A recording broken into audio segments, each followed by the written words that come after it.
going on, Jerome's? Happy Wednesday morning. Happy hump day to those who celebrate. It's another Vikings morning news dump.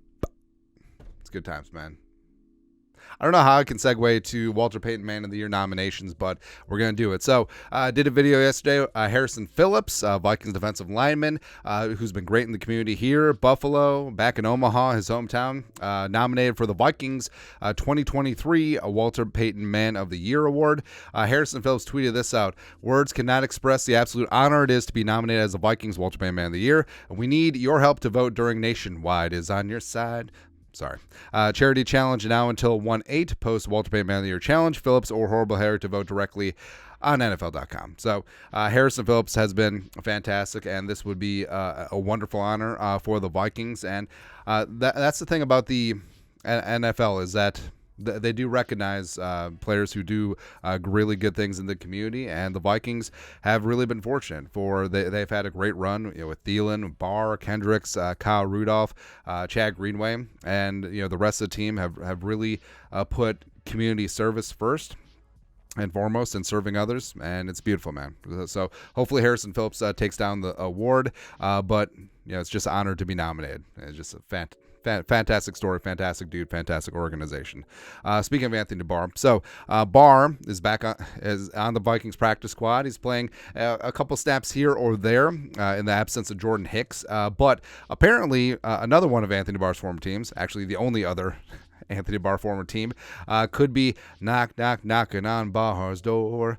Brian Brodus, who is a sports radio personality down in Dallas, when answering a question from a fan since blah, blah, blah, Shaq Leonard signing with the Eagles, how do you feel about possibly bringing in Anthony Hitchens, a former Cowboys linebacker, and the Cowboys need a little bit of linebacker help with the injury to Leighton Vander Esch and whatnot, but Brian Brodus answered, name I heard was Anthony Barr. And Barr back with the Vikings, rocking the 5'4" in homage of his former UCLA Bruin and Viking teammate, Eric Kendricks. So, I don't know.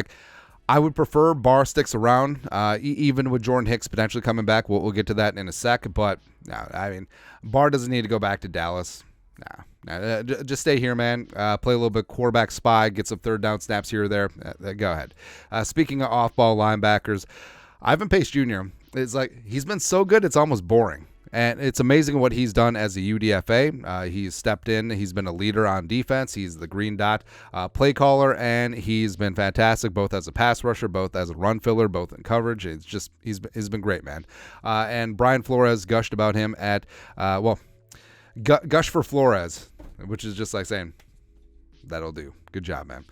But Flores talked to the media jackals on Tuesday. He said this, quote, on Ivan Pace Jr. He's playing fast. He's playing with confidence. I think his confidence is growing each time he goes out there. DC, Brian Flores on linebacker Ivan Pace Jr.'s growth. And I do think that Pace, I almost feel like he's underutilized. Like we've said before, I feel like he could develop into a very elite pass rusher, even though he's very solid as an off-ball linebacker. Could he be a little bit of Micah Parsons adjacent? Remember, Parsons came in as an off-ball linebacker, sure, but I'm just happy to see the kid getting a shot, and I love that the moment's not too big for him. And the whole thing about it, too, is that the NFL is so snobbish at times about guys don't check the boxes with all the measurables.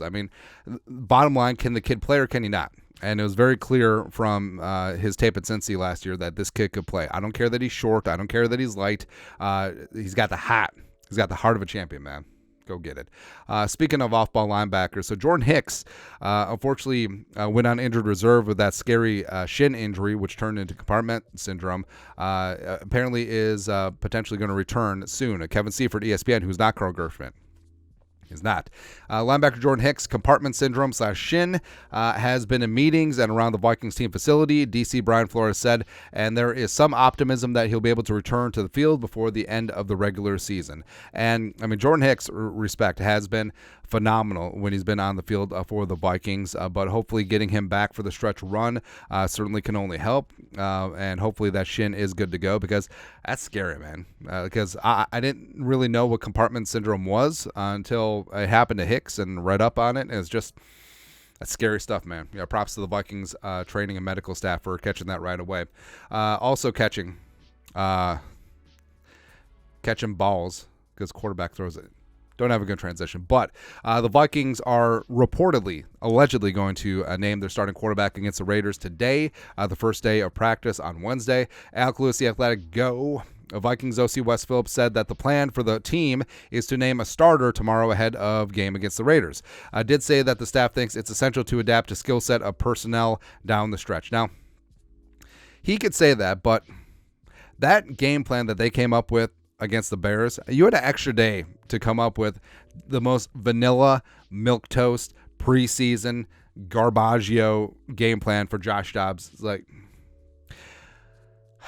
I mean, defensive coordinators hope and pray that you make Josh Dobbs a drop back pocket passer, and that's exactly what the Vikings did against the Bears, and it was ridiculous, and they can't have that. So if it is Dobbs, they got to cater to his skill set. If it is Mullins, I mean, that would have been the game plan for Mullins, but not for Josh Dobbs, or not even for Jaron Hall. But it's one of those spots where it's like essential to adapt to skill set of personnel down the stretch. That's one of those comments where like, duh.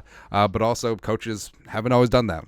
As you know, we saw that with Norv back in the day, all that stuff, man. Speaking of back in the day, so Ocho Cinco has got this great idea that since the Pro Bowl has ceased to be a two-hand touch game and turned into Pro Bowl games, bringing back some love and old Pro Bowlers.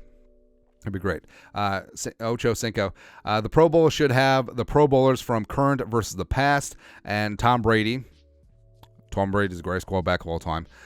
Give me Chad and Randy, assuming that's Randy Moss, not like Randy McMichael, on the outside, and we're putting up 35 next week. All right, so Brady's talking about NFL game. I don't know, man. I don't know. But I do think it would be pretty sweet to see some of the legends come in return for some of the Pro Bowl games. Now, maybe it's not a team of legends, but you know the way the teams are divvied up right now, maybe supplementing with a couple of OG legends and having them square off. That would be pretty damn cool to see. Where nostalgia is big. I mean, it's like that basketball big three was a thing for a while, just all those old names, and then until they started like pulling hamstrings and popping Achilles, because that's what happens when you're old.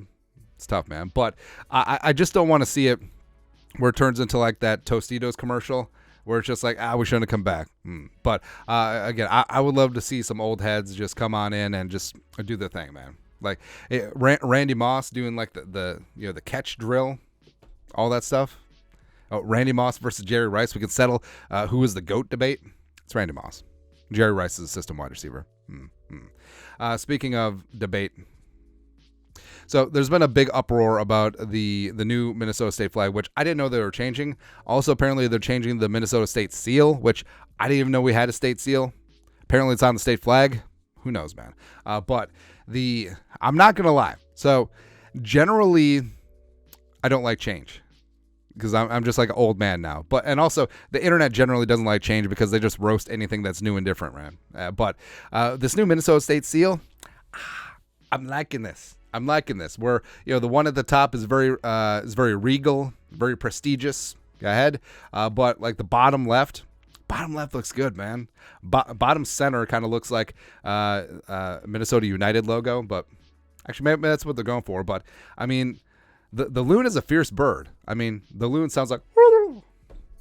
I don't know why the loon sounded like a turkey.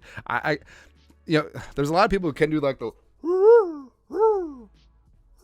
Like the loon call, I cannot. But the loon is a fierce bird, man. The loon will F you up. I don't even know that for sure, but it sounds pretty good, man. But yeah, Minnesota, I mean, state bird is the loon. They should lean into that. I think that looks pretty damn good.